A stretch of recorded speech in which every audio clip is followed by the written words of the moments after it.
Thank you, Mr. Chair, and thank you, Ranking Member Scott. Mr. Chair, I just want to take a moment to thank you for your leadership on this committee. You have never lost focus on the importance of this committee on issues that often haven't gotten a lot of attention, and particularly I want to mention the importance of housing as part of the mandate of this committee. You have brought that back. I believe that focusing on housing, addressing housing supply issues, housing affordability is so important to the future of this country, and it also, I believe, is a nonpartisan issue. Certainly it is in my home state of Minnesota. And I believe, incoming Chair Scott, that as we move into 2025, there should be many opportunities for us to work together on issues of housing. I know that I'm really proud of the bipartisan work that I've been able to do with Senator Rounds and Senator Lummis, and I have high hopes that we can find ways of cooperating with one another as we look at continuing that, what I consider to be the legacy of Senator Brown. Director Chopra, I am just really glad to have you here. And as you know, I have used my time on this committee really focused on how to help regular Americans afford their rent and afford to buy a home. And I, again, as I just said, don't see this as a partisan issue. It certainly isn't in Minnesota. So I want to thank you and the CFPB for your responsiveness to my concerns around predatory land contracts or contracts for deed. Colleagues, this is happening all over the country. It's happening in my home state when unscrupulous home sellers pitch these complex contracts to people who just want to realize the dream of home ownership. And too often these contracts are just frankly designed to fail. Director Chopra, you heard about this when you visited Minnesota this summer. You heard about the consequences to people, families who think that they are on the path to owning their own home when in fact they are on a path to financial disaster, where one missed payment can mean forfeiting all the money that they put into buying a home, as well as losing the place that they thought was their home.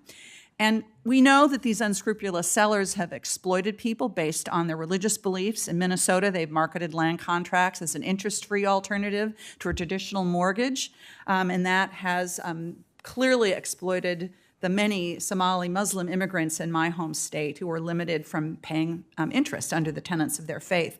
So Director Chopra, I'm hoping that you can talk to me and the rest of the committee about the actions that the CFPB has taken to stop these abusive practices and what recourse you're seeing for homeowners if they find themselves trapped in one of these predatory contracts. Well, let me say that homeownership is supposed to be a part of the American dream, not something that is supposed to turn into a nightmare.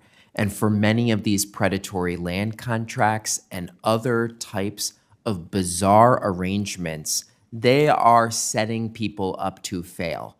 In other words, they are getting people to put down big sums of money only to put them in an arrangement where they can claw all of that for themselves, destroying that person's financial life, their family's future, and their neighborhood and community.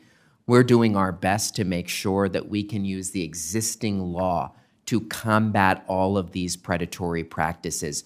But it's not just these land contracts. We're seeing all sorts of set up to fail loans when it comes to housing. And people are sick and tired of the high costs of housing and being treated the way they're treated. And we really appreciate you for helping us see and learn more about this, and it will continue to be a focus. Well, I appreciate that, and I hope that it will continue to be a focus at the CFPB as we move forward. This is an example of how regular people need somebody in their corner when they are going up against some really powerful institutions that do not have their best interests at heart. So I appreciate that. I want to just, I just have a couple of seconds left. I want to just highlight a little bit about what I think the CFPB has done for consumers in this country over the last several years. In your relatively short existence, you have recouped more than $21 million to the benefit of over billion, sorry, I misspoke, $21 billion to the benefit of over 205 million consumer accounts. Just last week, you returned $1.8 billion to consumers that have been scammed by credit repair companies, and that's 50,000 Minnesotans. So these are folks that see an ad on television saying that they can clean up their credit score, and then they end up dialing that 800 number, and before you know it, they're actually worse off than they were before they pursued that. So I want to just thank the CFPB for your work. That, for Minnesotans, colleagues, that has been, each Minnesotan has got back, I understand, over $400 each on average